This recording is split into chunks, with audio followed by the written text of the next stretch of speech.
எல்லாருக்குமே ரொம்ப பிடிச்ச ஒரு சூப்பரான காலிஃப்ளவர் பக்கோடா எப்படி செய்கிறதுன்னு பார்க்கலாமா?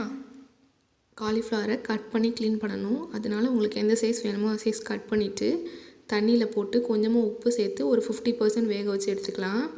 நல்லா வெந்தோடனே ஒரு பவுலில் நம்ம வேக வச்சுருந்த காலிஃப்ளவர் சேர்த்துட்டு 1 ஸ்பூன் இஞ்சி பூண்டு பேஸ்ட்டு, 2 ஸ்பூன் கடலை மாவு, 2 ஸ்பூன் கார்ன்ஃப்ளவர், 1 ஸ்பூன் அரிசி மாவு சேர்த்துட்டு இதுக்கு தேவையான மிளகாய் பொடி காரத்துக்கு எதாப்பில் போட்டுக்கோங்க.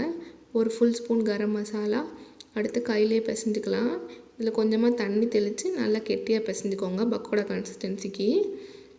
இந்த காலிஃப்ளவர் பக்கோடா வந்து சிக்கன் 65 டேஸ்ட் இருக்கும். அதே மசாலா தான் கொடுத்துருக்கோம். நீங்கள் சிக்கன் 65 செய்கிறதா இருந்தாலும் இந்த மசாலா போட்டு செய்யுங்க, செம்ம டேஸ்ட்டாக இருக்கும். பக்கோடா கன்சிஸ்டன்சி வந்துடுச்சு. இப்போ ஒரு கடாயில் எண்ணெய் விட்டு எண்ணெய் நல்லா ஹீட் ஆனோடனே நம்ம ரெடி பண்ணி வச்சுருந்த பக்கோடாவை ஒன்று ஆட் பண்ணிடலாம். நீங்கள் பொரிக்கிற ஐட்டம்ஸ் எல்லாமே நீங்கள் வந்து இரும்பு சட்டியில் பண்ணிங்கன்னா உங்களுக்கு எண்ணெய் அதிகமாக